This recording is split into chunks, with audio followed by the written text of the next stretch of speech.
Bem-vindos a mais um Arena Reinforce, onde a gente fala de cibersegurança de uma forma descomplicada. O meu nome é Amir Velho, eu sou COO, estou responsável pela operação da Reinforce. E a ideia da Reinforce é ser uma empresa de cibersegurança, onde a gente atua em dois pilares. O pilar relacionado a brand, como proteger de fraude, como monitorar fraudes e vazamentos, e também atuando de uma forma preventiva na vulnerabilidade e na gestão da vulnerabilidade. Então, temos esses dois focos. Hoje nós estamos aqui com o João Bach, que, além de um grande profissional, tem sido um grande parceiro, e temos trocado boa experiência, boa conversa, e a ideia é que seja assim hoje também. João, gostaria de dar as boas-vindas, agradecer desde já por ter aceitado o convite, e também, assim, o bate-papo, porque como a gente vinha falando, a ideia aqui é realmente a gente trocar e descomplicar aí alguns temas de Bacana. segurança. Muito obrigado. Na verdade, eu que sou muito grato, Amir. Muito obrigado a você, muito obrigado a toda a equipe da Rainforest. Um prazer estar aqui entre amigos, né? Exato. Trocando essas ideias aqui, podendo levar também essas mesmas ideias a todo o público de cibersegurança aí. Muito obrigado. De fato é isso, né? A gente sabe que a necessidade de passar a informação, a necessidade de aprender Muito. e de se ganhar experiência, né? E nada melhor ganhar experiência do que quem já viveu, de quem de fato passou por ela. Então seja bem-vindo. E a primeira pergunta, João, é como que você acabou sendo fisgado pelo mundo de cibersegurança? Além disso, se você puder ir um pouco além e de forma resumida contar um pouco da sua história, onde você vem, família, como você cresceu e como você Legal. caiu nesse mundo de cibersegurança. Essa é uma história um pouquinho longa, na verdade não tão longa assim, não vamos entregar a idade, né? Mas, cara, assim, eu nunca me vi fazendo nada diferente que não fosse trabalhar com tecnologia. Eu, com 13 anos de idade, eu tive uma sorte muito grande, onde o meu pai, naquela época, comprou de um tio meu um computador, um PC XT, aqueles com tela verde, sabe? Aqueles antigão. Ou era verde ou era laranja, É, né? exatamente, o meu era verde. Com tela de fósforo, aquele negócio todo. Exatamente. Foi paixão à primeira vista. E aquele computador para mim foi um divisor de águas, assim, eu desmontei e montei aquele computador inúmeras vezes sem saber nada, assim, só de mexer, sabe quando Uhum. você ganha um brinquedo e você quer saber como aquele brinquedo funciona? E isso aconteceu, por isso que eu digo que eu tive muita sorte, isso aconteceu quando eu tinha 13 anos. E desde então eu sempre soube o que eu queria fazer. Era aquilo. Era aquilo, eu precisava trabalhar com aquilo, e eu comecei a estudar por conta. Uhum. Comecei a mastigar muita coisa, muitas revistas. Naquela época tinha a revista Informática Exame, não sei se você se lembra. Vixe, Nossa, assinava. Assinava. assinava. Aquilo era uma delícia para mim. Então eu aprendia muito com aquilo. E eu tinha tios, na verdade tenho tios até hoje que trabalham também nesse ramo, muito mais tempo que eu, e que eles começaram a identificar em mim esse potencial. Então eles traziam para mim muitos materiais. E eu acabei me desenvolvendo em cima disso. Então sempre fui muito autodidata. Sempre tive muita vontade de ver como as coisas funcionavam, né? E de tirar o maior proveito disso. Eu nunca me esqueço, depois já passando, aí já entramos na era Windows 3.11, Windows 95 e tal. Passando do DOS, né? É, Passando da quando, tela é, verde. quando esse mesmo tio trouxe para mim um livro sobre programação em Visual Basic. E eu disse, é aqui. Aqui é que eu vou fazer o meu primeiro real, né? E aí eu estudei isso, comecei a fazer programação, né? O meu primeiro trabalho remunerado foi com desenvolvimento de software em Visual Basic. Fazendo software para biblioteca, para Fa- pegar livro, né? esse Exatamente. tipo de coisa, sabe? Fazendo. E aí eu Todo comecei. controle. Em- e uma das coisas que, inclusive, me ajudou a potencializar isso muito foi desenvolver um software para o meu próprio pai. Que joia. Meu pai trabalhava na época como representante comercial de um laboratório farmacêutico. E ele andava com Calhamaço. um monte de papel que eram fichas médicas. Uhum. O médico tal, endereço tal, número tal, última vez que eu... Era um Para CRM. conhecer quem ele Era um visitava. CRM, Entendi. só que ele era em Em fichas. fichário. Fichário. Uhum. E aí eu disse, cara, por que não vamos fazer um programa, né? Vamos ser disruptivo. Cara, aquele programa deu muito certo, foi muito bacana. Que Ele joia. fazia inveja com os outros, assim, sabe? Eu tenho um Programa. fichário online, um fichário no meu notebook. Na época era uma coisa horrível, notebook. Mas Tijolão. para a época, foi disruptivo. Foi algo assim que, sabe, ele viajava muito. Então, tinha um banco de dados em Access, sabe, desenvolvido em cima de Visual Basic, e aí, quando ele voltava dessas viagens, ele disse, pô, eu acho que podia fazer tal coisa, podia fazer assim, e eu fui aprimorando. Então, para mim, foi uma escola. Depois disso, né, eu comecei e eu vi, disse, cara, bom, legal, eu gosto muito disso, mas não sou muito bom, sabe, em desenvolvimento de software. E aí eu comecei a interagir muito mais com a área de infraestrutura. Então, trabalhei aí mais cerca de 10 anos dentro de infraestrutura.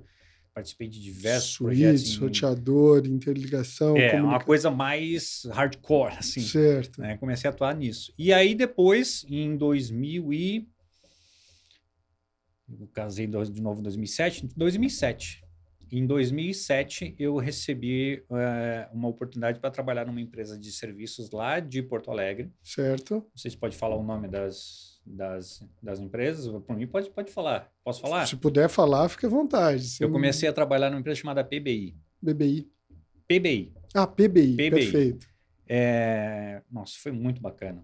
Gosto muito de todo o pessoal de lá, assim, um pessoal muito gente boa.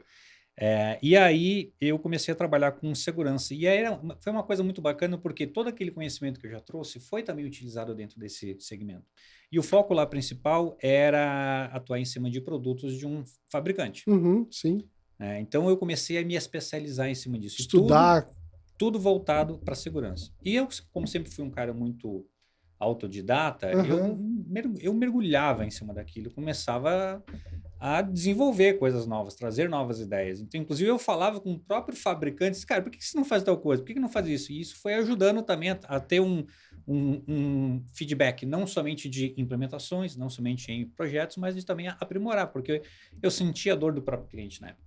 E isso é um grande diferencial, né? Você se aproximar da ponta do negócio para trazer o negócio e conversar é um problema até hoje, né? Totalmente. Então, isso fez com que eu conseguisse ganhar cada vez mais relevância dentro dessa área, inclusive dentro da própria empresa, eu fui promovido algumas vezes, e de lá para cá eu só consegui atuar efetivamente com segurança. É o que eu sei fazer, o que eu disse, nossa, me identifiquei. Toda a minha trajetória me levou até aqui. Né? Então, tudo foi sendo construído em cima disso. E aí chegou um determinado momento em que eu sempre fui um cara assim que eu sempre gosto de dar um próximo passo. Eu sempre penso que as nossas carreiras é como se fosse uma escada. E essa escada você tem Qual que é o próximo degrau? Então você tem que galgar um degrau a mais. Não há problema nenhum, eventualmente, olha, eu não quero mais novos degraus, tá bom aqui onde eu estou, né? Eu quero ficar aqui. Mas eu sou um cara que gosta de buscar o próximo, né? E trazer quem está junto comigo para a gente subir junto também.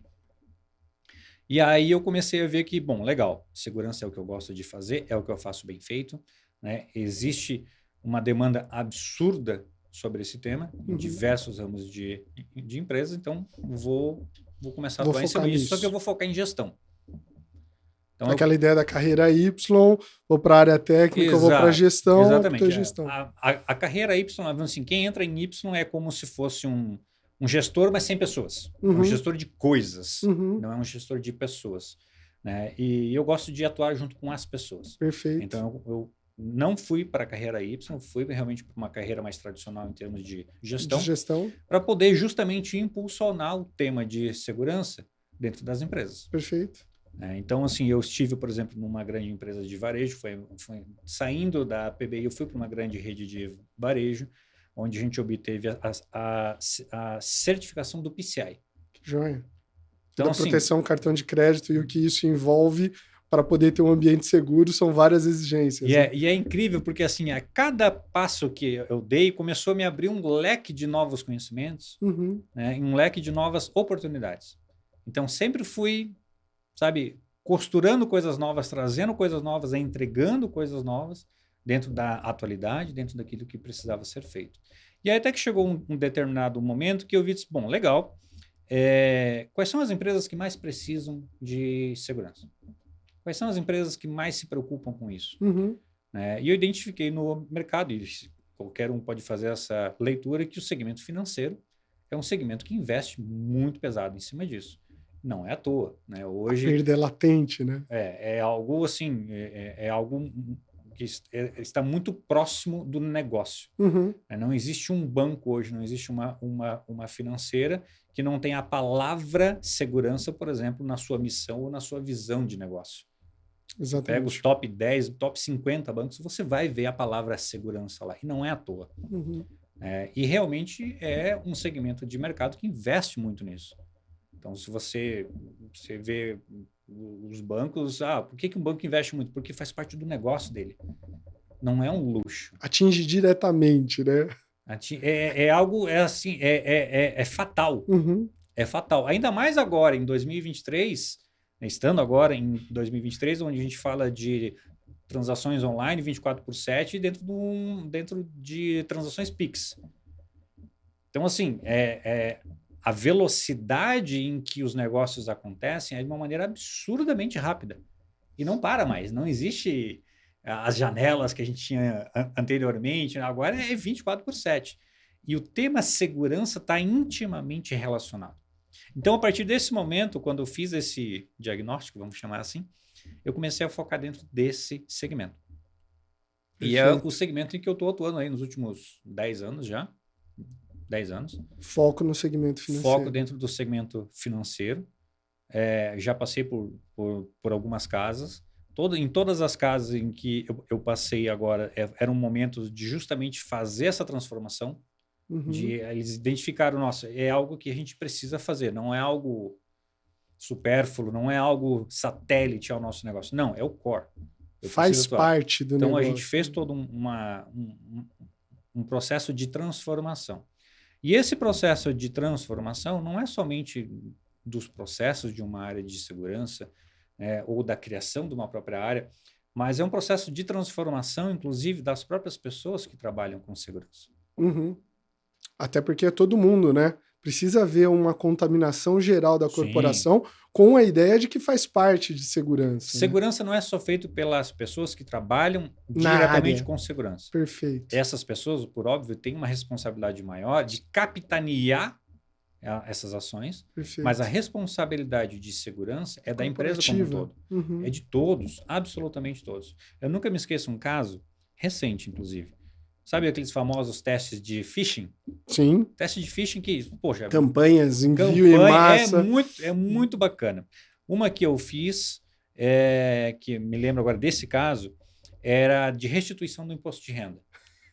Pô, tem a ver com dinheiro, né? Quem é que não quer receber, né? Você recebe um e-mail milagroso dizendo que você tem lá, sei lá, 8, 10 mil dinheiro reais, parado. Né? E basta que você clique aqui. Exatamente. Né? Para receber. Quem é que não quer? Eu fiz isso. Um grupo de mais de 4 mil pessoas, 25 pessoas clicaram. Mas sabe o que me chamou a atenção? O quê? Não foi essas 25 pessoas. Foi que dessas 25, 12 eram de pessoas que trabalhavam em setores, podemos dizer assim, com menos qualificação. Interessante. Por exemplo, portaria. As pessoas que trabalhavam na portaria, uma pessoa que, com raríssimas exceções, podemos dizer assim, não tem uma universidade, sabe, uma faculdade, um grau maior, né? Mas eram pessoas que atuavam dentro de um segmento importantíssimo, que é de segurança física. Exato. É a entrada da a porta. empresa. Essas pessoas clicaram. E foi isso que me chamou a atenção. Peraí, não foi o presidente da empresa, o diretor, um cargo de altíssima responsabilidade.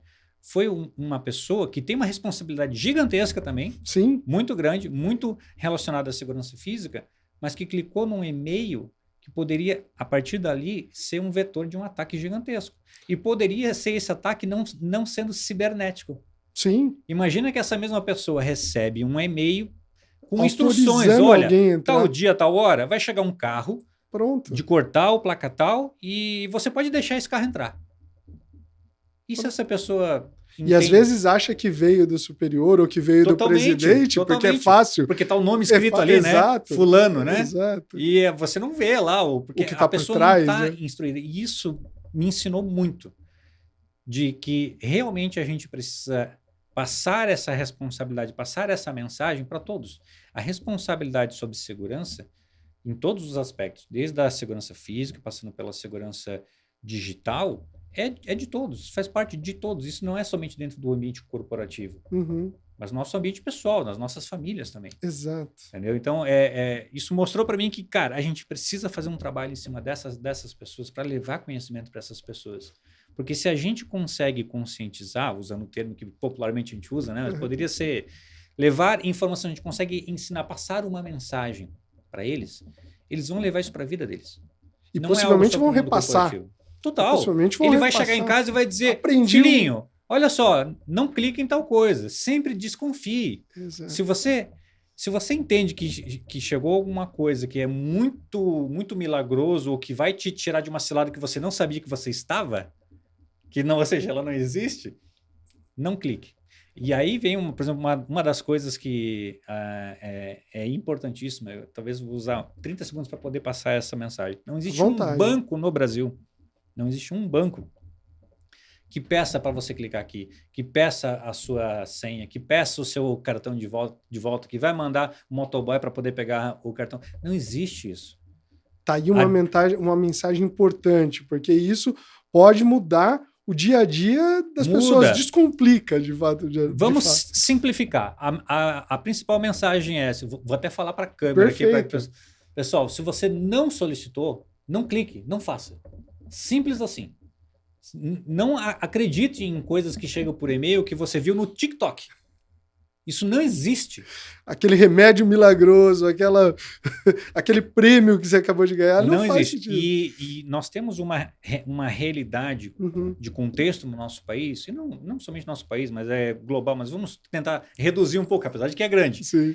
Que a imensa maioria das pessoas hoje que tem acesso a um dispositivo, que tem acesso à internet, a TikTok, assemelhados, são pessoas que estão dentro desse grupo de menos instrução. São pessoas que não entendem como aquilo funciona e como aquilo pode afetar a vida delas, seja pessoalmente ou seja financeiramente. E como eu tenho atuado muito no segmento financeiro, eu tenho visto muito isso. Eu vi diversos, inúmeros, incontáveis casos de fraude, de pessoas que sofreram um ataque de engenharia social. E muitas vezes começa com um phishing. Muitas vezes começa com uma mensagem por SMS que a pessoa recebe, é um clique aqui. Eu falei para todo mundo da minha família, falei para todos assim, olha, gente, na dúvida, me manda. Exato. Me manda porque eu vou te dizer se é fraude ou se não é. Por exemplo, o meu sogro faz isso. Ele recebe aquelas mensagens, sabe? Diz, não sei o que. Ele manda tudo para mim. Ou não é? 99,9% das vezes é uma tentativa de golpe, é uma tentativa de fraude. Então, esse mundo de segurança, muito mais focado na prevenção, muito mais focado, obviamente, agora está muito em voga a segurança cibernética associada às demandas de negócio, foi o que me conquistou, foi o que me trouxe aqui. Isso que fez o olho brilhar. Foi, porque eu consigo ver claramente as entregas e o resultado disso. E o resultado não somente dentro do ambiente corporativo, mas o resultado social disso. Perfeito. Porque assim, a gente não está no mundo só para pagar boleto. Exato. Tem que, de fato, mudar. Tem que fazer alguma coisa que fique, né? A gente está no mundo por um tempo muito curto, muito determinado, sabe? Então, assim, eu quero fazer o meu melhor sempre. Eu quero deixar uma mensagem, eu quero deixar um legado, eu quero melhorar a vida das outras pessoas também. E pode ser a conta-gotas, não tem problema. Só que eu sou um entre diversos milhões, então se cada um deixar uma gota, a gente está fazendo uma sociedade melhor. Perfeito. Em todos os aspectos possíveis. Eu sozinho não vou de forma alguma transformar o mundo ou eliminar todas as questões de fraudes e de ataques do mundo. De forma, assim, longe disso. Estou apenas aqui ilustrando que eu sou mais uma mão na roda. Estou tentando fazer com que as coisas aconteçam de uma maneira a beneficiar não somente os aspectos corporativos, que são super importantes e cada empresa tem a sua missão dentro de um contexto de sociedade, mas eu também faço parte dessa mesma sociedade. Exato. Então, por exemplo, eu tenho feito algumas palestras, eu estou com uma ideia agora de, por exemplo, começar a fazer palestras dentro de escolas para falar com os adolescentes, com as crianças sobre cuidados que precisam ser feitos, que eles precisam tomar desde já, porque nós somos muito ingênuos. É isso aí. Então a gente precisa começar a estar mais atentos, a estar mais bem informados. Isso começa na base. Então, assim, se a gente conseguir, se eu conseguir fazer com que meus filhos, né, tenham uma postura de segurança melhor dentro da vida pessoal deles, eles vão levar isso para a vida toda. Interessante, porque quando você falava, eu lembrei de algumas coisas, né? Algumas que eu repito e falo bastante sempre que tenho oportunidade. Mas uma delas é novidade, é algo que eu acho que eu não contei ainda em gravações. Eu lembro que quando eu tinha 3 anos, e você fez referência aí a um tempo antigo, meu presente de aniversário que eu pedi pro meu pai foi uma furadeira. Mas não era uma furadeira de brinquedo, porque eu queria fazer aquilo que eu via ele fazendo. Eu queria repetir o que ele fazia. Sim, sim. E ele sempre estava arrumando alguma coisa. Meu pai é delegado aposentado, mas ele sempre estava arrumando alguma coisa e eu queria refletir isso. E um dos pontos que você falou foi justamente isso. Eu fico impressionado hoje com minha filha, de um outro lado, tendo educação de cibersegurança e perguntando se a senha é fraca ou não. Uhum. Então a gente começa a ver uma nova geração que vai ter desafios, mas que a base do desafio vai continuar sendo a mesma. E isso que acho que você estava comentando. Vou dar um exemplo.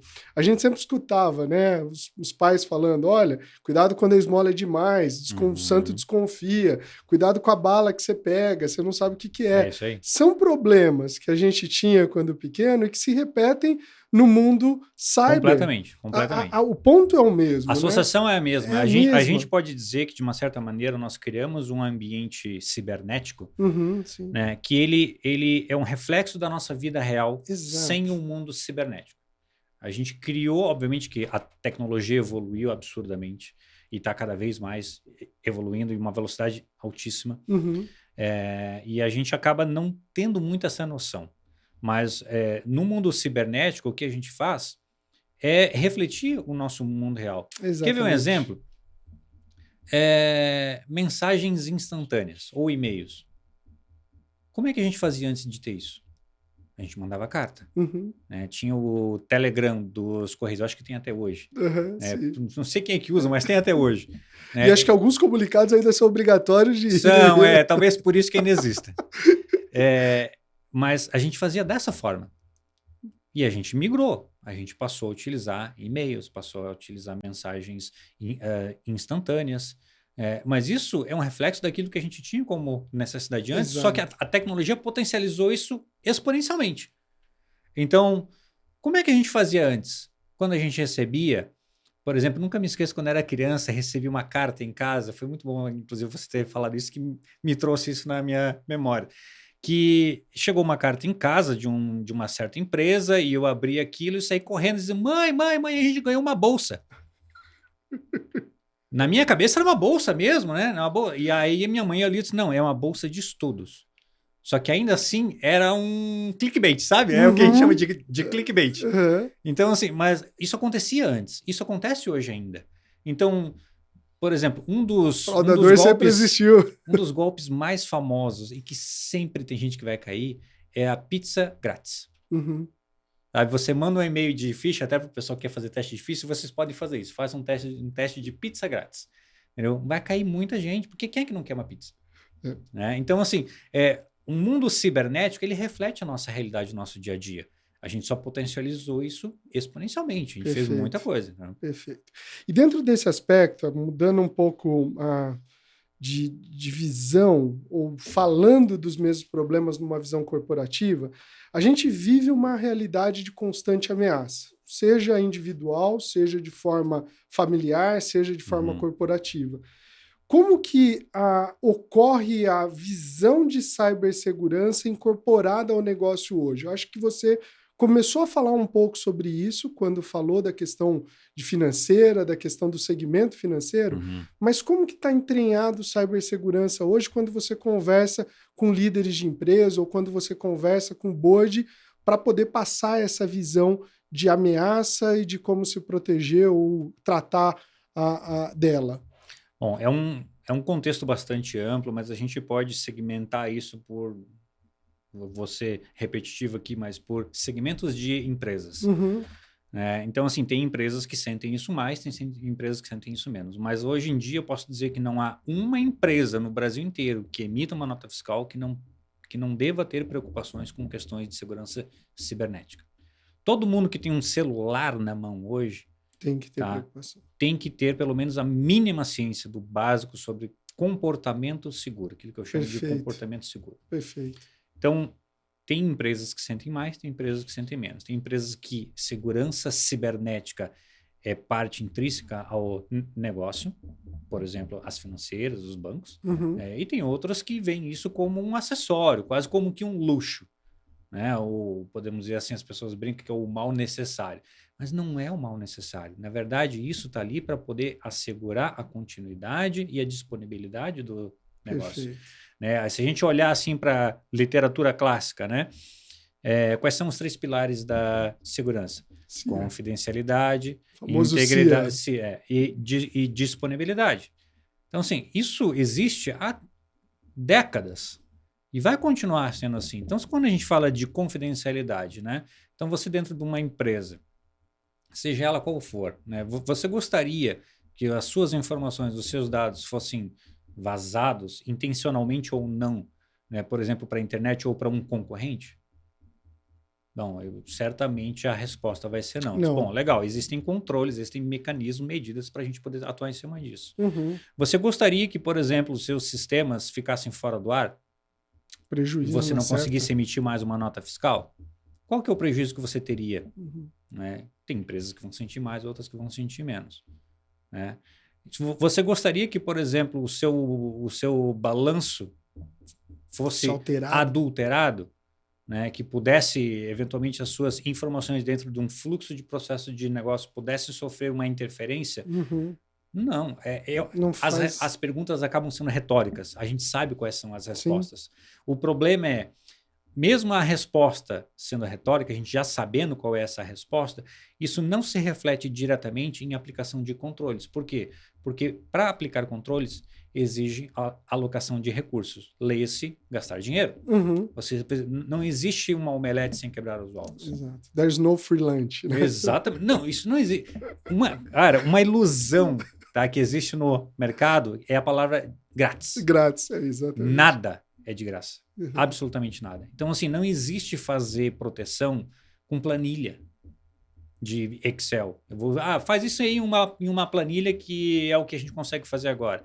Você pode, eventualmente, se você não tem nada, zero, se você precisa dar o primeiro passo, tudo bem, faça isso. Entendeu? É melhor do que não ter nada. E comece a mostrar, e aqui vem talvez um tema bem relevante, que eu gostaria de talvez gastar um pouco mais de tempo em cima disso. Comece a mostrar que os controles que você está adotando, sejam eles quais forem, com os recursos que você tiver, não tem problema nenhum, mas que eles fazem a diferença no resultado do negócio. Associa ao negócio. Eles não estão ali só para dizer que, olha, é legal, estamos adotando alguma camada de proteção. Entendeu? O cara que é o executivo, o dono do negócio, você falar para ele camada de proteção, ele vai pensar o quê? Se você está fazendo um muro, você está construindo, botando uma cerca, o que é que você está fazendo? Você precisa começar a falar a língua do negócio. Perfeito. E não trazer o negócio para falar a língua técnica. Isso não pode acontecer.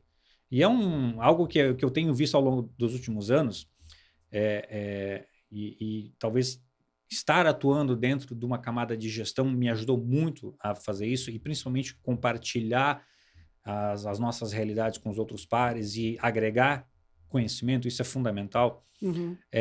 Mostrou para mim que, cara, esquece, você não adianta, você não vai conseguir chegar no board de uma empresa e ter um resultado positivo para aquilo que precisa ser feito, que inclusive vai ser um benefício para o próprio negócio, falando uma linguagem que o negócio não entende. É a mesma coisa que o board, a mesa, o board fala em português e você chega lá falando em russo.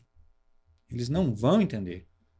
Entendeu? Eles não vão entender. Ao mesmo passo, chega um outro executivo de uma área da área de vendas, entendeu? E começa a falar, ele está falando em português. Eles conseguem entender. Então, se o executivo tem, sei lá, R$1 milhão para fazer investimento. Ele tem esse dinheiro com ele para poder fazer um investimento. E ele precisar comprar um equipamento novo para impulsionar o negócio dele, ou fazer um investimento na força de venda deles, ou então fazer um investimento em uma solução de segurança cibernética, que ele não entende, não sabe o que é, o que você acha que ele vai fazer? Certamente vai investir no negócio dele. E ele não está errado. Não. Porque não. a culpa disso... É não saber passar essa informação. É não passar, exatamente. Então, assim, falar a linguagem o dele, CISO, né? hoje em dia, ele tem a obrigação, não é mais nem um luxo, ele tem a obrigação de entender do negócio da empresa onde ele está atuando. Perfeito. Então, se ele Isso atua é um ponto muito importante. Se ele atua no segmento bancário, ele tem que saber o que o segmento bancário faz. Você sabe o que os bancos fazem? Assim, toda empresa, eu sempre faço essa analogia. Toda empresa é como se fosse um mini mercado. Uhum. Nesse mini mercado você tem prateleiras. E nessas prateleiras você bota os seus produtos que você quer vender, né? Então, os produtos daqueles que você quer vender, você deixa no nível do olho, aquele que é um produto mais barato fica lá embaixo, e você vai, sabe, alocando esses produtos de tal forma que você atrai o seu cliente, e o cliente escolhe esse produto e leva esse produto para ele. Perfeito. Toda empresa tem um produto. Mesmo eu estou fazendo analogia, né? Empresas de serviços também se enquadram nisso, porque é um produto, não deixa de ser. É um investimento, no caso do segmento financeiro, é um investimento. Mas o que é isso? Isso tudo são palavras bonitas. O que o banco vende? O banco vende, alguma coisa ele vende. Se a gente não souber o que ele... Se o CISO que trabalha no banco não sabe o que o banco vende, ele está cometendo alguma gafe, ele tá errando em algum ponto. O banco vende dinheiro. O produto do banco é dinheiro. E ele coloca isso em diversos produtos, um financiamento, um investimento. Você vai financiar um veículo, você vai financiar um imóvel, você precisa de um crédito pessoal, você precisa de, por exemplo, uma conta bancária com limite que você consiga utilizar em casos de... excepcionais. Tudo isso são produtos. E esses produtos, na prateleira, é dinheiro. Então o banco vende dinheiro. Nós não temos a cultura de ver o dinheiro como sendo produto. A gente não vê o dinheiro como sendo produto, a gente vê como sendo um meio de troca. Não está errado, é um meio de troca, é uma forma que a sociedade estabeleceu para ter troca de valor. E está certo, entendeu? Mas na visão de um banco, na visão de uma financeira, aquilo ali é um produto. Perfeito. Entendeu? Então a gente precisa saber o seguinte: bom, se eu estou vendendo dinheiro, e dinheiro hoje é digital. Sim. Está vindo agora, inclusive, uma iniciativa do Banco Central que é o Real Digital. Mas se você analisar friamente, fora de um contexto somente tecnológico, o real já é digital. Você faz tudo hoje. Você não pega mais o dinheiro, você não saca mais o dinheiro. É raro. Então, muita gente nem anda mais com papel moeda. É isso aí. Porque é tudo feito ou é com cartão, ou é com o celular, ou é o Pix, você atua no seu mobile bank, no seu IB. Você faz tudo hoje digitalmente. Você transfere dinheiro, valores digitalmente. Então acaba já sendo ele digitalizado. Se ele é isso, e tudo isso é feito em cima de uma plataforma que foi construída lá nos anos 60, vamos dizer assim, a internet, que foi aperfeiçoada inúmeras vezes e vai continuar sendo, mas assim, a base é a mesma. Então, a gente precisa entender que as questões de segurança cibernéticas, elas fazem parte desse meio de negócio. Emitir uma nota fiscal hoje sem controles mínimos de segurança cibernética é estar exposto a um risco. Outra coisa que eu sempre costumo fazer em termos de analogia, eu costumo utilizar muito isso porque as pessoas, de uma certa maneira, entendem, fica mais fácil de visualizar. Você sabe, na cidade onde você mora, quais são os bairros, quais são as ruas, né? Qual é o bairro que talvez seja melhor de morar, né? Qual é o bairro com melhor custo-benefício, qual é o bairro que talvez seja mais perigoso, os horários que você sabe, aquela rua em tal horário é um pouco mais perigoso. Você sabe disso, faz parte do seu dia a dia. No mundo cibernético é a mesma coisa. Você precisa saber, entendeu? Como se deslocar, o que fazer, como fazer, entendeu? Aonde fazer. Por exemplo, todo mundo já ouviu falar, né? Eu ouvi falar assim, meu Deus, e tal, da Deep Web. Mas você sabe o que é Deep Web? Você sabia que 95% ou mais até da internet é uma coisa que você não acessa? Daí você, nossa, 95%. Que não está indexado. Ou seja, você mora num bairro desse tamanho. Exato. Entendeu? Tem um mundo lá fora. O que você pensa, nossa, eu vou para o Google, vou fazer uma pesquisa e tal. Aquilo ali é menos de 5% da internet como um todo. Então, as pessoas não têm essa noção. Não sabem como isso funciona. E acabam fazendo o que eu chamo de uma terceirização, tá, dos aspectos relacionados à segurança. Isso faz parte da nossa cultura. Não é problema meu. Não é problema meu. Eu vou sempre deixar para uma outra pessoa, para a área de segurança. Ele é responsável por isso. Um menino da informática é o cara que vai cuidar dos aspectos de segurança para mim. Então, a gente acaba terceirizando essa responsabilidade. Isso é um grande problema. É um problema por quê? Porque isso acaba caindo tudo em cima das costas de uma única pessoa, quando muito de uma equipe. Não é à toa que a gente vê diversos CISOs aí tendo burnout. Né? Então, assim, acaba sendo um peso muito, muito grande para essa pessoa, para essa área carregar. E ela precisa encontrar meios de levar esse conhecimento para outras pessoas para ver que, olha, legal, eu tenho a minha responsabilidade. Faz parte do meu job description, né? Trazer mecanismos de segurança para proteger o negócio, para poder impulsionar o negócio. Mas você também tem um papel muito relevante, não somente no mundo corporativo, mas no seu mundo pessoal. Quantas vezes a gente já viu aí diversos casos de invadiram a minha rede social, invadiram o meu Facebook, Recebi um telefonema, né? Sabe? É porque as pessoas pecam no básico. O golpe que o pessoal chama muito, né, da clonagem de WhatsApp. Sequência, Entendeu? Muita gente já caiu nisso, muita gente caiu nisso. E eu venho, inclusive, pessoal conhecido próximo meu, que eu falei, olha, se alguém algum dia ligar, dizendo, me passa o número do token para validar qualquer coisa. Não passa, gente. Isso. E o pessoal vai, pum, passa. Direto. Entendeu? Porque as pessoas no dia a dia não estão preparadas para lidar com isso. Elas não entendem isso. Por quê? O treinamento, a simulação do problema para poder estar atento a isso. Claro, né? Total.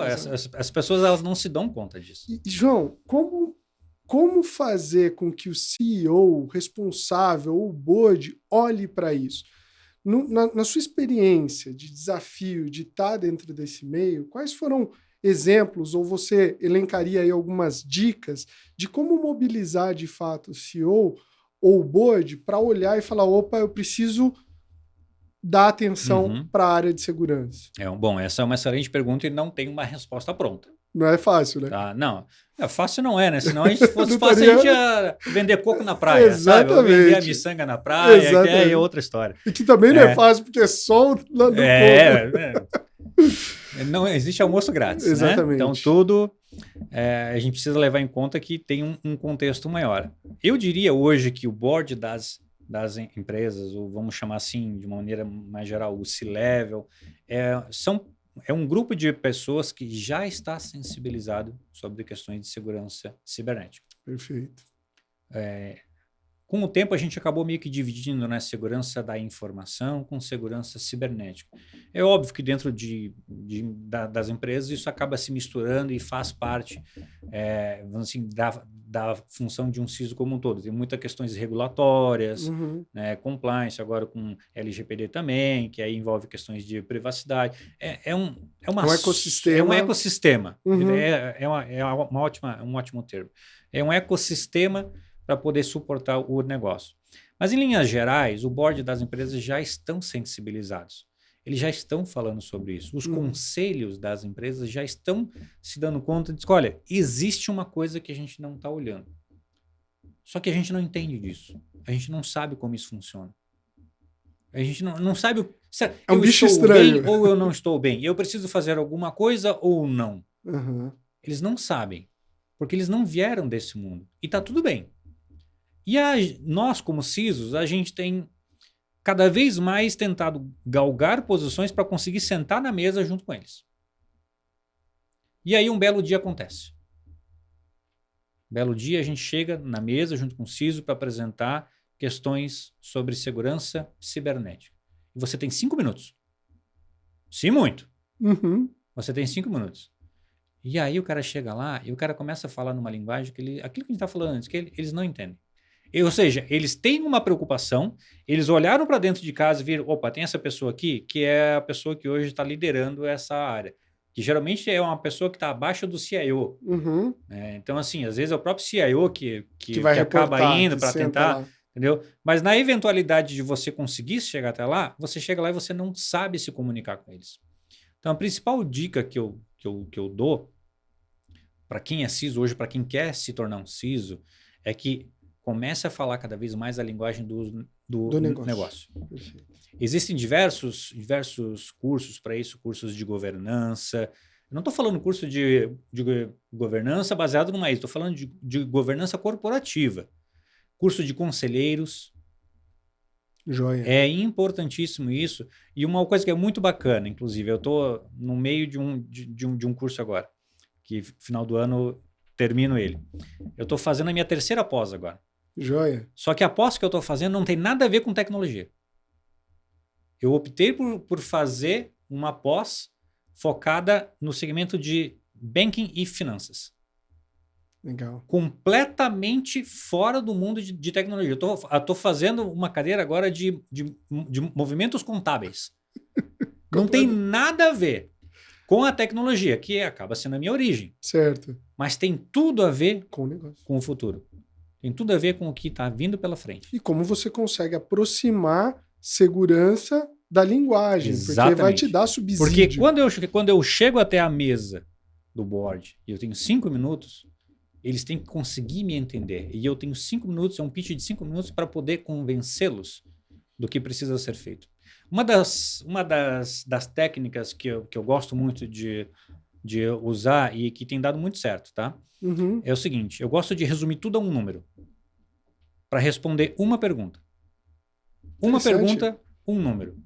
A pergunta é, o quanto estamos seguros hoje? Você dá uma nota, um grade? É um rating de 0% até 100. Tá. E eu devolvo com uma pergunta. Eu mostro o resultado, já vou começar, Sim, já vou comentar como eu chego nesse número, mas eu mostro essa pergunta, mostro o resultado e devolvo com uma outra pergunta. Quantos por cento vocês querem? Olha, hoje... Eu imagino que boa parte das respostas sejam 100%. Mas isso Bom, não é... Vamos partir daquele princípio assim, que não existe 100%. Exato. Mas existe muito próximo disso. Uhum. Existe muito próximo disso. Então, se imagina, você chega e apresenta, olha, nosso resultado hoje de segurança está em 40%. Nossa, 40%? Meu Deus, eu estou apavorado. Beleza. Qual que é o número que você quer? Eu entendo que seria bacana a gente chegar, sei lá, nos próximos 6 meses em 80%. Beleza. Tem um caminho para isso. Se eu entendi como eu cheguei no número até esse ponto, Você sabe. Eu sei o que precisa ser feito para chegar no outro ponto. Certo.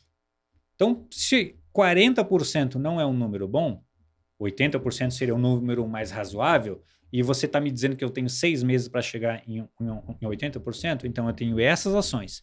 Essas ações são esses projetos, isso, com racional pronto, e pode custar tanto. Aí, não, mas eu não tenho todo esse dinheiro. 45% tá bom. Beleza, então vamos mudar um pouco o prisma. Ao invés de você me dar um número para poder chegar, qual é o número que você quer para ter uma cadência de crescimento? Uhum. Boa. Então, assim, 5% por mês é um número bom? 5% parece ser um número razoável, porque eu vou diluindo esse custo, esse investimento ao longo do tempo. E vou criando também um nível de maturidade. Porque assim, não se iludam, você não consegue sair de um nível de maturidade de 0 para 5 em 6 meses. Uhum. Isso não existe. Uhum. É a mesma coisa que dizer que existe uma bala de prata, né, que vai resolver todos os problemas. Isso não existe. Você precisa obrigatoriamente, até inclusive para trazer uma maturidade saudável para o negócio, fazer isso gradativamente. Perfeito. Não dá para fazer tudo ao mesmo tempo. Não existe dinheiro para isso, não existe pessoas para isso, não existe recursos para isso. Uhum. Você vai comprar um monte de tecnologia, não vai conseguir implementar. Se implementar, vai ser mal e porcamente. Isso. Entendeu? Vai gerar um nível de eficiência baixíssimo e o seu percentual que estava em 40 vai passar para 42. E aí o board vai dizer, mas vem cá, cara, e aqueles 20 milhões lá que eu botei na tua mão para você fazer para poder chegar em 80? Sim. Ou seja, a estratégia estava errada. Uhum. Então, é muito melhor se você consegue apresentar o resultado em um único número, tá? Respondendo a uma única pergunta, que é o tempo que você tem, tá? E você mostra para eles o seguinte, olha, eu consigo fazer de tais formas. Vamos, ao invés de crescer muito rapidamente, vamos crescer gradativamente, aplicando esses recursos, passo a passo, retroalimentando todos esses processos e medindo isso constantemente. Sim. Aí você consegue até mesmo saber o seguinte, bom, aquele plano que eu tracei talvez não seja tão adequado assim. e você consegue fazer alterações no plano conforme o tempo passa. Correções rápidas. E aí você tem melhoria contínua, Perfeito. você mostra resultado para o outro negócio, você gera engajamento para o board da empresa e você continua tendo os mesmos 5 minutos na mesa no próximo mês. Uhum. Porque de outra forma, meu amigo, é 5 minutos e você volta lá daqui a Não 2 volta anos. mais. Exatamente. Entendeu? Exatamente. Então você precisa ter esse pitch de pegada de negócio. Você precisa começar a falar a linguagem de negócio. E óbvio que isso não é fácil. Uhum. Eu falando aqui pode parecer, nossa, é uma maravilha, né? Cara, eu tô há alguns anos... Vivemos aprendendo, né? Não dá para parar. Exatamente, a gente vai aprendendo. Quer dizer que esse método que eu uso é o método perfeito? Longe disso.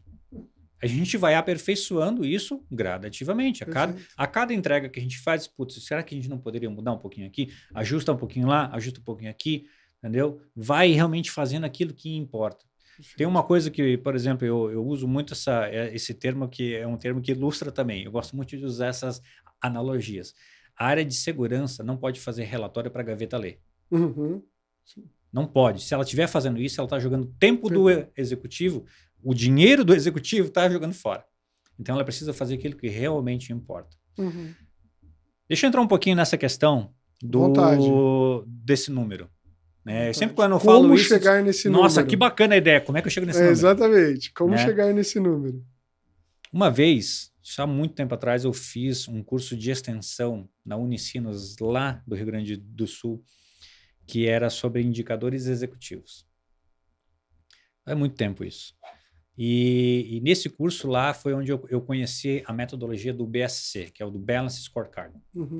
É muito bacana essa metodologia para você, quando você consegue aplicar dentro de um processo de maturidade de negócio da empresa como um todo. Uhum. Porque a ideia do BSC é você conseguir mensurar o resultado de cada área ou de cada segmento de negócio, né, dentro de um contexto global, para você saber o seguinte: bom, se eu aplicar mais esforço aqui, qual que é o resultado que eu vou ter do outro lado? Uhum. Então você consegue equilibrar essa balança como um todo para ter uma visão global, o que a gente chama de uma visão holística, né? Uhum. Então você sobe o nível e olha as coisas de cima para ver onde é que as coisas estão se posicionando. Perfeito. E entender como você precisa melhorar. Perfeito. E aí me deu a ideia: por que não aplicar isso para segurança? Porque dentro de uma área de segurança você tem diversas áreas também, né? Eu, por exemplo, eu costumo fazer uma divisão de uma área de SI em 5 principais áreas, né? Que a gente chama de Blue Team, Red Team, arquitetura, tá? Gestão de identidades e acessos e governança, ou GRC. Perfeito. Tá? Você pode dar o nome que você quiser, mas varia nessa... Você tem cinco principais áreas. Bom, cada área tem as suas atividades. Então, dentro dessa metodologia do BSC, para a gente conseguir chegar num único número, eu dividi em 3 principais grupos. Tá. Tudo aquilo que você faz dentro de uma área de segurança, você precisa ter meios de medir. Então, por exemplo, se você faz gestão de vulnerabilidades, você tem que ter uma forma de você medir isso. Você tem que ter indicadores individuais. Esses indicadores, eles precisam ser mensuráveis. Tem que ter um racional para poder chegar nesse número. Eu tenho que ter dados históricos. Eu tenho que ter meta para cada indicador individual. Então, por exemplo, a minha meta... Vou dar um exemplo, tá? Qualquer. E isso se adequa para cada empresa. Cada empresa faz do jeito que você quiser. Mas uma das minhas metas é, por exemplo, olha, eu quero que eu tenha, no mínimo, o meu piso, tá? Piso é, no mínimo, 98% do meu parque atualizado até os últimos 90 dias. De lançamento, de patch e tal. Perfeito. Tá? Vamos supor que essa seja uma meta. Bom, você tem um racional. Você tem como medir isso? Você tem uma solução que consiga te trazer isso? Esse tipo de informação. Entendeu? Poxa, não tenho. Pô, mas legal. Mas se você tem esse indicador, e esse indicador ele é necessário dentro de uma estratégia de negócio, tá aí o seu primeiro gatilho para você ter um projeto para gestão de vulnerabilidades. Exato. Tá? Se você tem a solução independente de qual seja, e você tem como mensurar, bacana. Então você tem uma meta, você tem um indicador individual, você tem uma meta, você tem um racional e você tem dados históricos. E aí você conseguiu mensurar. Replica isso para todos os outros indicadores que você tem nessas outras áreas que você tem também. Então você vai chegar aí num número por baixo, tá? de 150 a 180 Indicador. indicadores individuais. Quer ver um outro simples, tá? Toda empresa diz, você precisa ter uma política de segurança da informação. Tá? Ela existe? Bacana. Check. Ela foi atualizada nos últimos 12 meses? Será mesmo? Não foi. Você precisa ter um indicador disso. Tá. Então, aí você consegue manter. Ou seja, você consegue... Se você tem um indicador que diga lá que, olha, você precisa fazer a revisão dos seus documentos de governança no mínimo uma vez por ano. Se você não revisou, não vai dar check. O seu percentual vai cair. Você precisa alocar... E outra, se você tem meta e essa meta faz parte dos seus processos, faz parte do resultado do seu time, faz parte do resultado, muitas vezes, até mesmo financeiro, como resultado de bonificação... Engaja. O órgão mais sensível do corpo é o bolso. Exatamente. Entendeu? Então, assim... Então, você tem os indicadores individuais e o bacana é que eles podem mudar todo santo mês. Você pode colocar coisas novas, você pode remover eventualmente um que não faz mais sentido. Você pode sempre movimentar. Em cima disso, você aloca esses indicadores em grupos. Então, você pode alocar, por exemplo, pelos nomes das áreas, como eu botei antes ali. Comentou. Você pode colocar, por exemplo, uma das coisas muito bacanas que eu gosto de usar é com base no framework do NIST. Perfeito. Você tem lá, por exemplo, né, prevenção, detecção, resposta, enfim, você tem 5 principais grupos lá. Aloca esses indicadores, de acordo com o seu tema, dentro desses grupos, para você saber qual que é o seu nível de maturidade, podemos dizer assim, dentro desse framework. Ou você pode alocar em diversos outros grupos que faça mais sentido. Não existe uma regra de bolo. É uma receita de bolo. Você pode fazer isso da melhor maneira, mas o importante é que você tenha 3 níveis. O primeiro, indicadores individuais. O segundo, agrupamento. Você agrupa para você saber o seguinte, bom, eu estou melhor em prevenção, ou estou melhor em detecção, ou melhor em resposta. Perfeito. Onde é que eu estou melhor? Onde é que eu estou pior? E aí, depois, em cima disso, é o único número. É aí que sobe e chega no número mais. Chega nesse único número. Então, quando você chega para o board, você diz o seguinte, olha, o nosso percentual, nosso resultado, às vezes, quando você tem que mostrar um slide, fazer uma apresentação, é um só slide, meu amigo. É 5 minutinhos. É um só. Não vem com um monte de slide, 20, 30 slides. Esquece. Você tem um slide. Foi aí que eu aprendi. Disse, cara, é um número só. Então, assim, você reduz tudo isso a um único número. Tá. Para responder uma pergunta. O quanto estamos seguros hoje? E você devolve uma outra pergunta. Legal, nós estamos hoje em 40%. Tá? Nós crescemos do mês passado para cá 1%. Tá? Você pode dar um dado histórico ali. Associar o negócio. E aí você pergunta, legal, qual é o número que vocês querem? Entendeu? É óbvio, né? Todo mundo fala, eu quero 100%. Não existe. Até porque, de novo, não existe dinheiro que chega, não existem pessoas no mercado para trabalhar para tudo isso. Mesmo que você tivesse todos os recursos, você não conseguiria fazer sem gerar impacto negativo ao negócio. Você tem que fazer isso gradativamente. Então, ao invés de chegar num número mágico que você sabe que você não vai chegar, não pelo menos dentro do tempo, vamos perseguir aumentar. Vamos definir uma cadência. Isso, vamos perseguir a escada. Exatamente. Então, se você vai fazendo isso gradativamente, isso é muito positivo para a sua equipe. Você vai conseguir também gerar um nível de maturidade gradativamente. E eles vão ver resultado também, né, João? Você vai conseguir atrair novos talentos, porque as pessoas veem, cara, existe um propósito. Sim. Existe uma coisa que está sendo construída. As pessoas querem fazer parte disso. É muito bacana ver uma coisa sendo construída e sendo útil. É horrível quando você tem que fazer um projeto, tem que fazer alguma coisa, você entrega. Tá, para que serve isso? É só para dizer que fez. Nossa, é horrível, gente. Ninguém gosta disso. Agora, quando você vê que isso traz um resultado, benefício de fato, entendeu? Isso está ligado a uma metodologia, é outra pegada, sabe? As pessoas sentem mais gana, sentem mais vontade. Faz parte daquilo, entendeu? Né? Puta, cara, do mês passado para cá eu fiz a entrega e nosso indicador subiu 1%. Puta, é uma vitória aquilo, cara.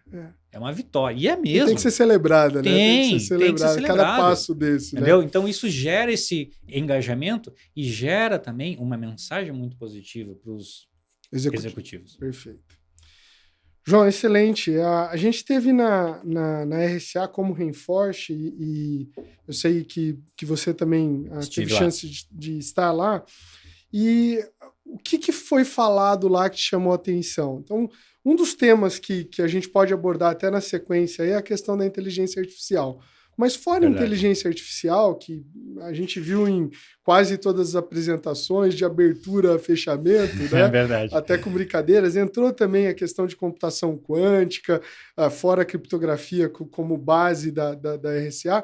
Mas o que te chamou a atenção? Se você puder falar alguma coisa que você viu e falou, poxa, isso foi legal, É. é legal de eu registrar. Uma coisa que me chamou muito a atenção, obviamente que falando de IA, nossa, talvez é um tema para a gente discursar e filosofar muitas vezes, né, durante muito tempo. Talvez a gente pincele um pouco esse tema hoje. Mas uma das coisas que me chamou a atenção, além de todas as palestras que foram sensacionais, sabe, toda a troca de conhecimento, você É conversar com muito bom, né? CISOs do mundo todo, sabe, e ter a troca, foi sensacional. Abrindo um parênteses, Por desculpa, só favor. fazendo um comentário, uma das apresentações que eu achei muito interessante foi justamente uma pessoa do FBI, ou do governo, Uhum. junto com um hacker que tinha sido capturado, Uhum. e a discussão deles ali foi muito rica, e a gente vê coisas assim lá, né? A gente vê tanto de um lado, tanto A do atacante. RSA é uma faculdade em 4, 5 dias. Exato. Você Isso. precisa ir mergulhar. É como Isso. se fosse assim, eu vou fazer aqui uma analogia só para fazer uma brincadeira, mas é a meca de quem trabalha com segurança. Exato. Você precisa ir pelo menos uma vez na vida, Exato. sabe?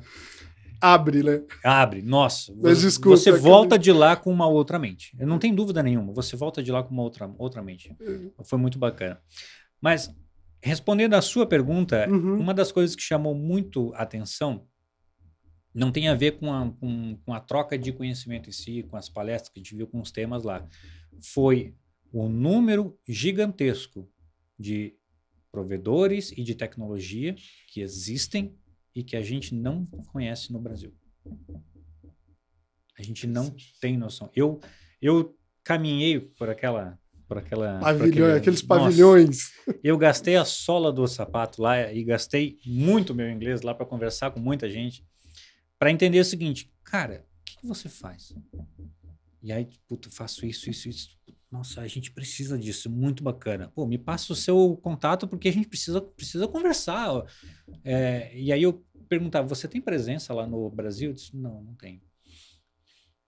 E disse, cara, eu conheci lá, Mira, assim, muita tecnologia, Uhum, muita coisa bacana, tá? Muita coisa que poderia gerar um resultado de eficiência para nós aqui absurdo, uhum. tá? Mas que não tem presença no Brasil. Às vezes tem presença na Europa, na Ásia muito tem, mas na América Latina não tem presença. Nossa. Algumas têm, às vezes, pô, já estou conversando lá com uma outra empresa e tal, mas você não vê um resultado.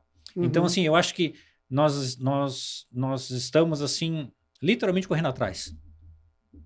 Tem um atraso, tem um delay para Existe um atraso. chegar. Nós, obviamente, temos muitos provedores aqui, não há dúvida nenhuma disso. Nós temos diversas empresas que investem na América Latina, em especial no Brasil, que acaba sendo o maior mercado, Uhum.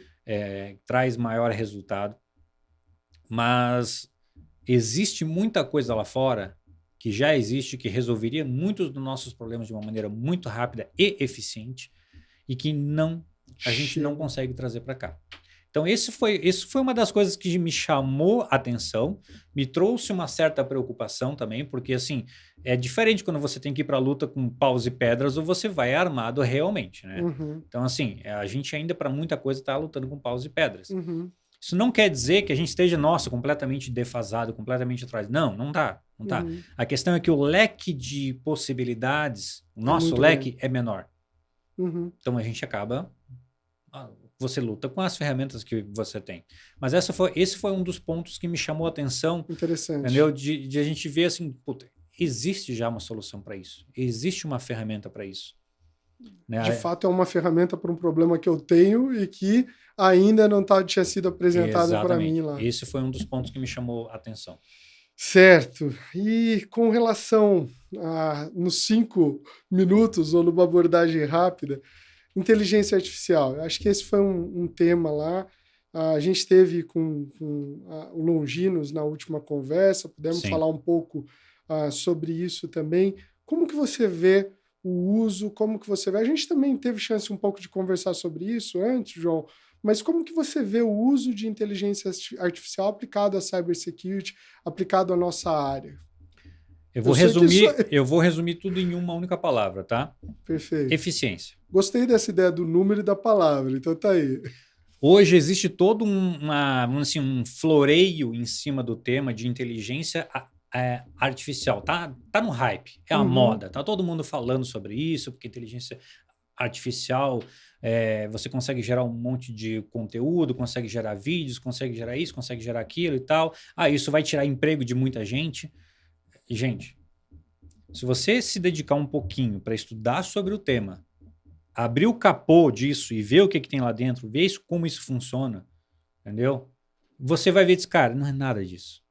Não há dúvida nenhuma que é uma tecnologia disruptiva, uma tecnologia que vai acelerar em muito as coisas, vai ajudar muito a gente. Tá? Mas não é nada que vai assim, meu Deus, vai acabar com os empregos. Muito provavelmente o que vai acontecer é que o seu emprego, não estou falando de geral. Assim, geral, sim. Em geral, o seu emprego, ele não vai ser substituído por uma IA. Ele vai ser talvez substituído por alguém que entenda da IA. Que saiba usar a ferramenta. Saiba usar a ferramenta. Que saiba gerar mais eficiência. A IA está aí hoje para gerar eficiência. Dentro do grau de maturidade de evolução da própria IA hoje, tá? Não estou falando conceitualmente ou filosoficamente. Estou falando da tecnologia. A tecnologia, no grau de evolução que ela está hoje, tá? Ela vai gerar eficiência, ela vai trazer mais produtividade. Ela está aqui para isso. Tá? Mas não é algo assim, uma máquina que é um ser pensante, tem autoconsciência de si próprio, sabe? Longe disso. Pode ser que eventualmente daqui a algum tempo a gente chegue nisso, mas hoje é longe disso. Então tem muito golpista por aí, sabe? Muito golpista falando de porque agora é IA, isso, compre meu curso. Sabe, vender curso de um monte de coisa. Tem um monte disso. Porque as pessoas estão aproveitando o momento. A onda. Voltamos ao phishing que falamos antes pelo início. Né? É isso. Exato. Então você precisa entender um pouco mais sobre isso, sabe, para poder ver o seguinte: bom, como é que eu vou utilizar isso ao meu favor, a favor da minha área, a favor da cibersegurança, a favor do negócio. É isso. Então, por isso que eu tentei resumir tudo em uma única frase, uma única palavra, que seria eficiência. Ela ajuda muito nisso. Eventualmente, um trabalho que você conduzia que levava uma semana, você consegue agora fazer em 1 hora, 2 horas.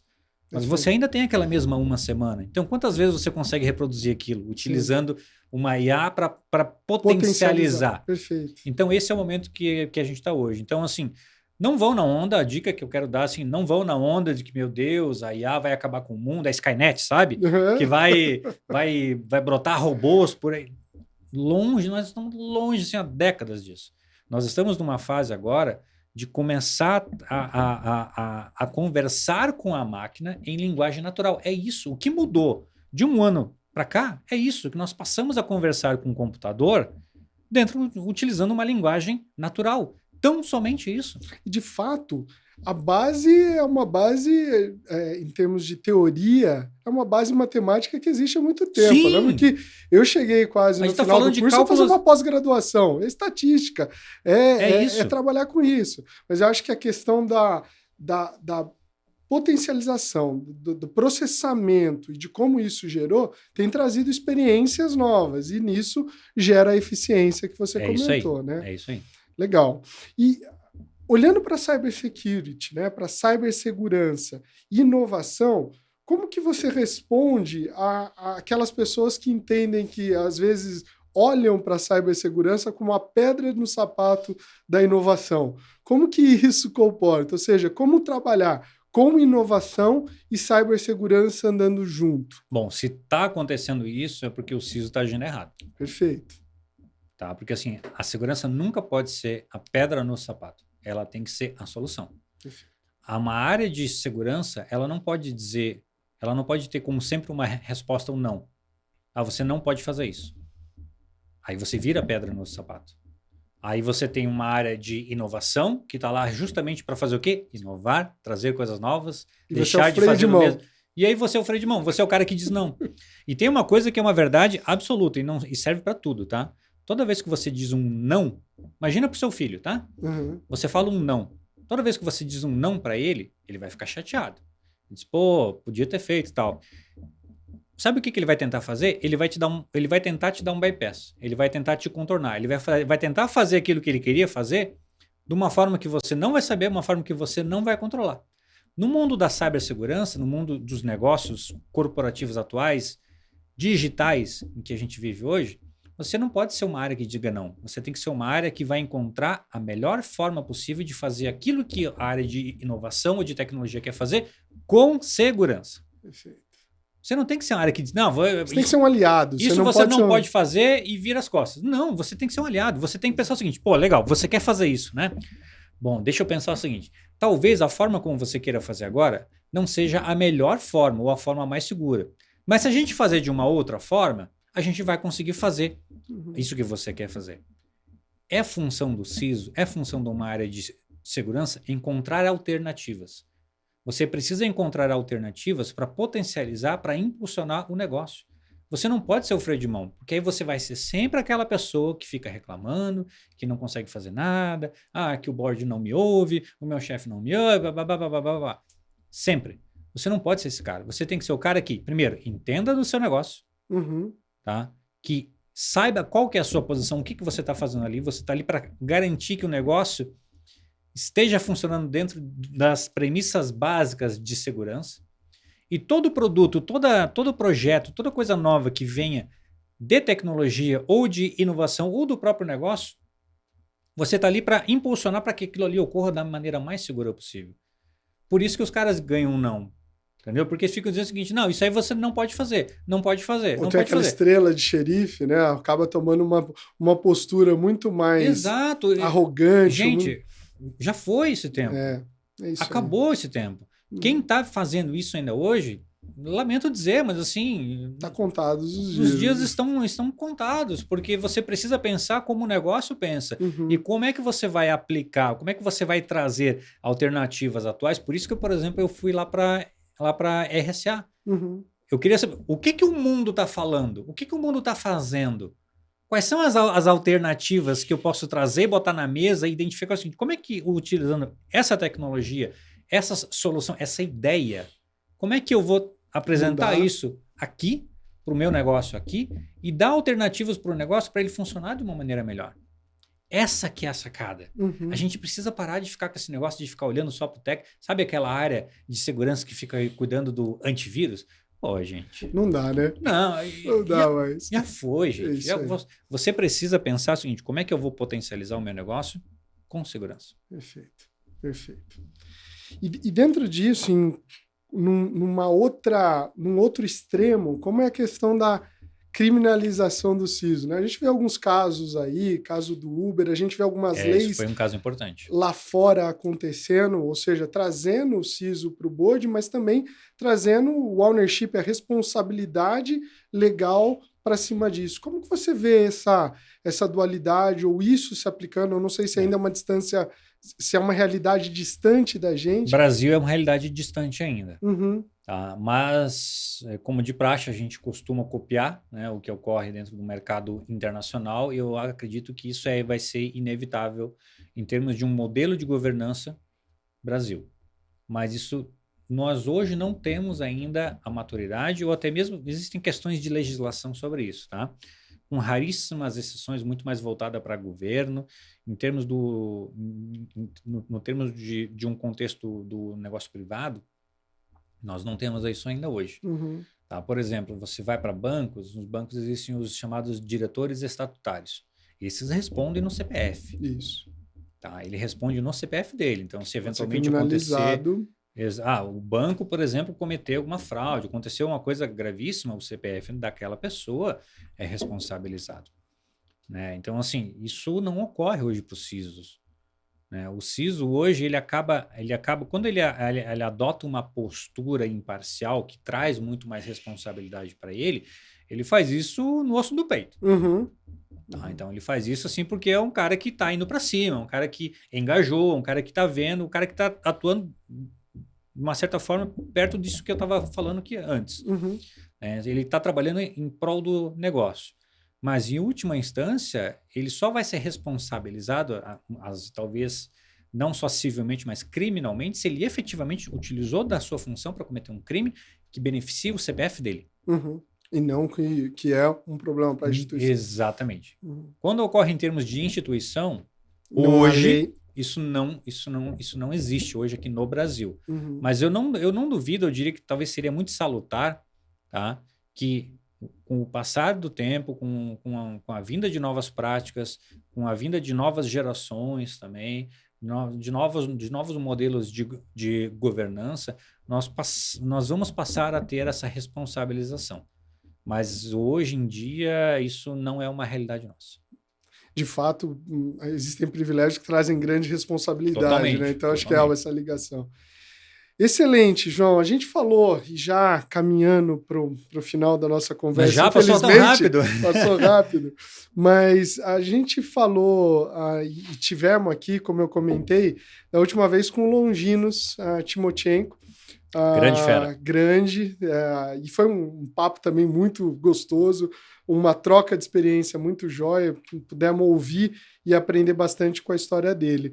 E ele deixou uma pergunta para você relacionada a algo que a gente falou bastante aqui hoje. Então eu queria colocar o Longinos agora para te fazer essa pergunta. Legal, vamos lá. As pessoas embora com a minha mensagem. Então assim, João, meu amigo, é o seguinte, cara. Me explica aí, você que veio de um segmento financeiro, que conhece bastante também, por que o nosso país ainda sofre bastante com questões de fraude? A gente resolve vários problemas de cibersegurança, mas a gente não consegue resolver ou minimizar. Eu sei que a gente nunca vai conseguir zerar isso, mas eu diria que isso é muito latente ainda, principalmente para determinados segmentos, as questões de fraude. Boa, tá aí, João. Vamos ver como que o João vai sair dessa. E a sua mensagem final? Bacana. Deixa eu primeiro tecer um elogio merecido ao Longinos. Longinos é um grande fera. Um forte abraço, Longinos. Eu compartilho muito das ideias dele. É um cara que está sempre... Ele é um visionário. Ele está buscando sempre trazer coisas novas, aplicar coisas novas. É um cara que está muito ativo dentro do mercado de segurança e acaba sendo um exemplo para todos nós.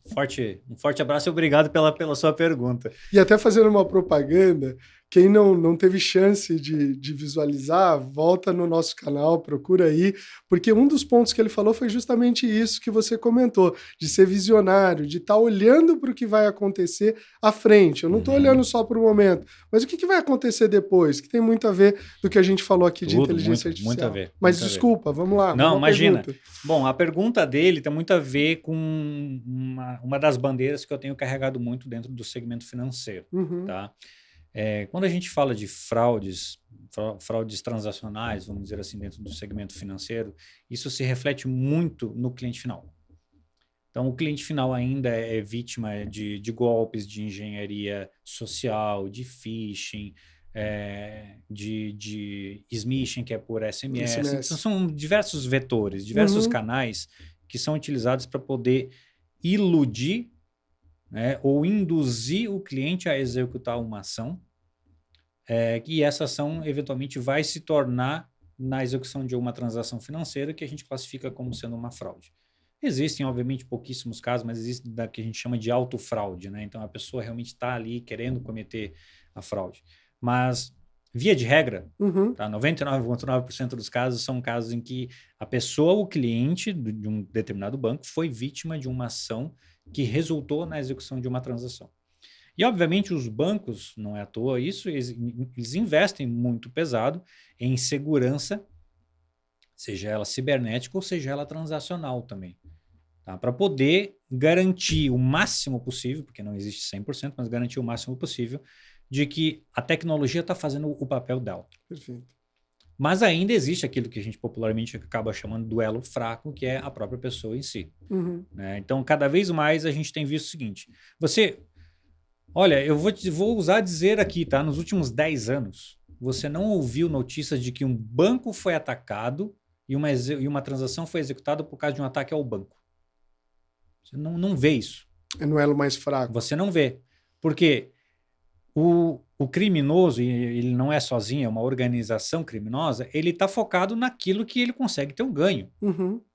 Então, assim, ele não vai focar no banco, porque o banco em si, vou dar um exemplo aqui esdrúxulo, né? Mas assim, ele não vai atacar o site do banco. Uhum. Entendeu? Ele sabe que lá tem um monte de plataformas de segurança e que o cara não vai conseguir nem chegar perto.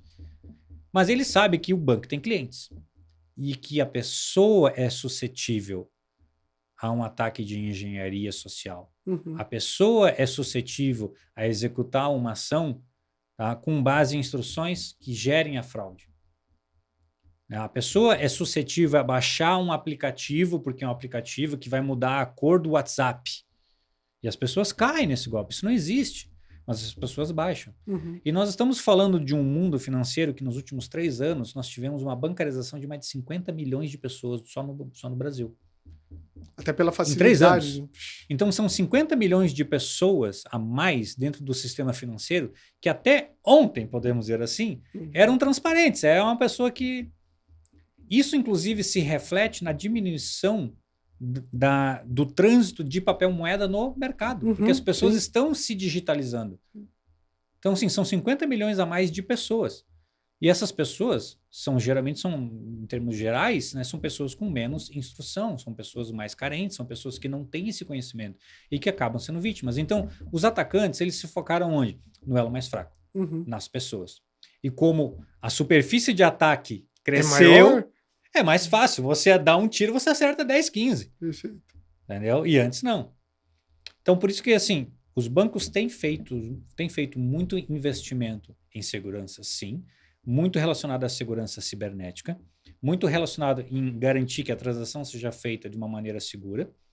Mas nós ainda estamos, de uma certa forma, estou falando de uma maneira geral, tá, pecando na conscientização. Eu procuro evitar de usar esse termo conscientização, é tão mascado, já sabe, foi tão... Mas levarem informações úteis Uhum. para o próprio cliente e trazer para ele um pouco dessa responsabilidade. Nós temos um problema, não vou dizer que é um problema, uma característica, tá? Na legislação brasileira com base em uma jurisprudência e que foi resultado de uma súmula no STF, onde diz que, em última instância, a responsabilidade de uma transação financeira é do banco. Então, geralmente, os bancos precisam pagar. Exceto aqueles casos que você tem absoluta evidência, né, que inclusive pode até mesmo chegar em aspectos forenses para dizer o seguinte, olha, de fato foi ele, não foi... Eu também sou vítima. Uhum. Eu, banco, também sou vítima. Uhum. Então, aí você acaba judicializando o caso e tal. Então, assim, as pessoas vão continuar ainda sendo vítimas de fraude. Tá? Obviamente, o Pix trouxe uma série de novos vetores. Eu nunca me esqueço, foi um caso muito marcante. Assim, logo que saiu o Pix, não, acho que fazia um mês, né? Saiu uma notícia, todo mundo correndo dentro de um final de semana, porque existia a técnica, a pseudotécnica era o seguinte: se você fizesse um Pix para uma determinada chave, essa chave, por ser inválida, ela te retornava o dobro de valor. A chave era válida. E acabava. Já então, pessoal, eu vou mandar R$1.000 para lá porque Já vai vir foi. 2.000 para mim. Uhum. Entendeu? Gente, é golpe. A pessoa levou um rio de dinheiro em cima de um golpe.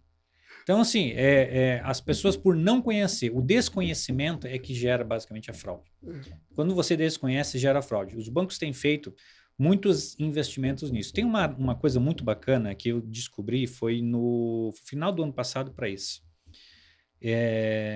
Eu estava em busca já nos últimos anos de uma solução de tecnologia que pudesse trazer qualificação em tempo real de cada transação. Cada passo que a pessoa dá dentro de um mobile bank, por exemplo, quero ver extrato, quero ver saldo, investimentos, fazer um Pix, fazer uma transação, pagar um boleto, qualquer etapa. Uma solução que pudesse fazer essa qualificação. Estava em busca disso já fazia alguns anos, porque esse é um momento que eu acho muito bacana, que a gente consegue fazer o vínculo de segurança cibernética com segurança transacional. Perfeito. Então, se você consegue unir as duas coisas, você consegue chegar no resultado direto de negócio. Porque geralmente segurança, principalmente segurança cibernética, o resultado sempre é indireto. Uhum. Quando você consegue unir as duas coisas, os aspectos de segurança tradicional, podemos dizer assim, com a segurança transacional, você consegue chegar no nível de monetização, você consegue mensurar o número. Né? E se você consegue prevenir uma fraude em tempo real, poxa, sensacional. Uhum. Então, assim, eu estava em busca disso, graças a Deus eu encontrei uma solução para isso muito, muito bacana, e tenho certeza que fazendo essa junção desses dois mundos, o resultado ele passa, sabe aquele número que a gente estava falando antes de ter um único número? Ele sobe substancialmente, porque você passa a atuar na camada direta de negócio e não somente na camada indireta. Uma área de segurança, ela tem 3 formas de gerar resultado. Quais são? Tá? Ou ela gera saving, Uhum. ou seja, eu evito uma determinada perda, eu Perfeito. previno que aconteceu tal coisa, eu previno que meu data center ficou fora do ar, por exemplo, durante algumas horas. Ou seja, você trabalha na prevenção, então você gera saving. Uhum. Você gera economia forçada, ou seja, você reduz contratos, você gera uma economia, enxuga. E tem a terceira, que é a que eu mais gosto, que é gerar eficiência no negócio. Então, ao invés de eu só ficar enxugando, meu budget todo ano está caindo, tudo bem. Ou seja, se eu conseguir impulsionar o negócio, meu budget pode crescer também junto com o negócio, porque eu estou atuando diretamente. Então, são essas 3 formas, entendeu? Porque uma área de segurança, com a exceção das empresas que atuam com isso em si, ela acaba sendo, por exemplo, dentro de um banco, uma área de backstage. Uhum. Total. Eu só consigo trazer resultado indireto. O meu resultado sempre vai ser indireto. Só que se eu consigo unir as duas plataformas, uma área de segurança junto com uma área de prevenção e combate à fraude... Você vira protagonista da história. Aí é que está a coisa. Entendi. Então eu consigo atuar dentro diretamente do negócio. Perfeito. Eu vou continuar gerando saving? Vou continuar gerando saving. O objetivo basicamente é isso, Mas entendeu? você gera save de um lado e você potencializa. Mas eu trago o número. Exato. É diferente, é muito diferente. Muda a conversa. E se você consegue fazer isso em tempo real, dentro de um motor que possa tomar essa decisão, e por que não aplicado com IA também, lógico.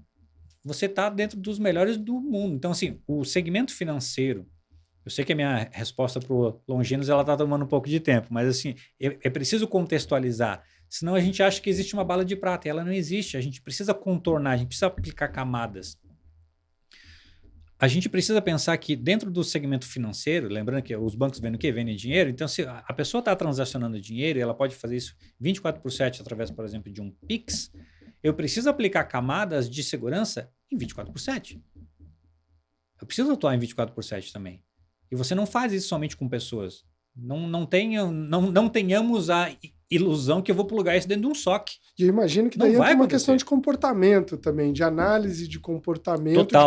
Total. É o que a gente chama de biometria comportamental. Perfeito. Ao invés de você fazer somente o cara crachá, entendeu? Você precisa fazer análise do comportamento ao longo do tempo. Se eu pegar o meu celular agora e passar o meu celular para você, com as senhas, inclusive, passo tudo para você, olha, entra no meu banco e faz uma transação, a seu critério, eu estou passando todas as senhas para você, você não vai executar essa transação da mesma forma que eu executo. E essa tecnologia consegue detectar isso. Que joia. Entendeu?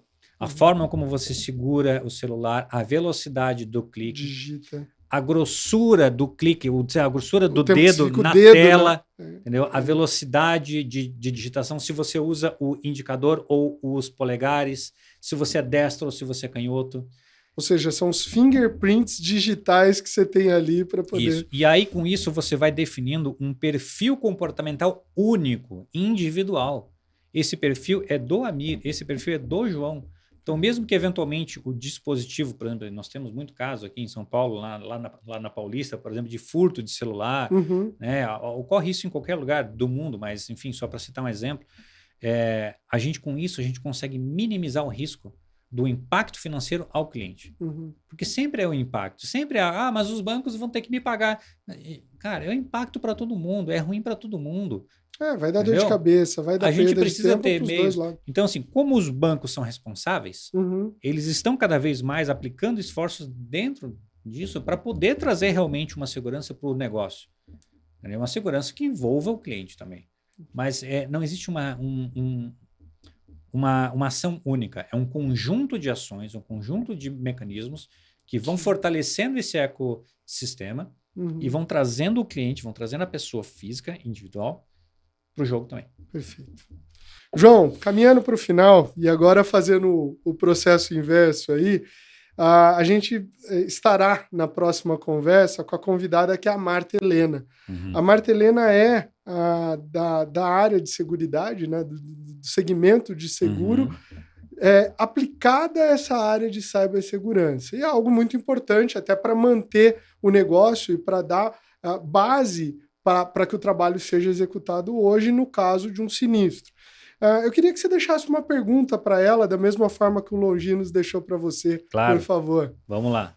Bom, vou olhar para a câmera, então, para direcionar diretamente para Marta. Bom, Marta, a gente tem visto aí ao longo dos últimos anos um aumento significativo do índice de sinistralidade, tá? Principalmente relacionado às apólices de seguro para ataques cibernéticos. Inevitavelmente, isso gerou um aumento significativo dos valores dos prêmios anuais. Como é que você vê a possibilidade das seguradoras, tá, poderem contribuir para o aumento do nível de maturidade dessas mesmas empresas que estão contratando esse seguro, nível de maturidade sobre segurança cibernética, tá, de tal forma que a gente consiga voltar a ter um equilíbrio entre a oferta e a demanda e uma oferta justa, né? Porque hoje, como os prêmios estão muito altos, isso acabou fazendo com que essas empresas deixassem de ter novas apólices. Então, minha dúvida é como é que uma seguradora consegue, através do seu próprio produto, do seu próprio negócio, ajudar essas mesmas empresas a buscar um nível de maturidade maior em busca desse equilíbrio. Eu sei que não é uma pergunta fácil, não é uma pergunta de uma resposta rápida também. Direta. Mas acho que tem tudo a ver com uma das camadas de segurança também, que é super importante, né? E que tenho certeza absoluta a Marta vai poder contribuir muito com isso. Da mesma forma que você pode contribuir, João, de fato foi em diversos aspectos uma aula, uma possibilidade da gente poder aprender sobre aspectos práticos do dia a dia do CISO, e eu gostaria de agradecê-lo por isso, agradecer pela oportunidade minha e como Reinforce também da possibilidade da gente trocar informação e da gente procurar crescer junto e não só transmitir um pouquinho da vivência, daquilo que você enfrenta no dia a dia para aqueles que estão nos ouvindo. Você gostaria de deixar aqui um tempo para uma última palavra, uma palavra final, talvez alguma coisa que você queira transmitir, fique à vontade. Não, bacana, primeiramente obrigado pelo convite, pela sua hospitalidade. Eu acho que foi muito bacana estar aqui, entendeu? Poder fazer essa troca. Eu sempre que tenho a oportunidade de trocar conhecimento, eu aproveito isso ao máximo, porque eu acredito que em termos de segurança, em termos gerais, nós acabamos sendo poucos e a gente precisa fortalecer. Eu preciso fortalecer os meus pares, eu preciso fazer com que o ecossistema de segurança fique cada vez mais resiliente. E é importantíssimo isso. Então, cada oportunidade que a gente tem para agregar novos conhecimentos, eu busco aproveitar o máximo possível. E como uma última mensagem, eu queria deixar aqui uma mensagem para os CISOs para que passem cada vez mais a falar a língua dos negócios. A linguagem técnica é importante, sim, ela é relevante, sim, ela vai sempre continuar sendo importante.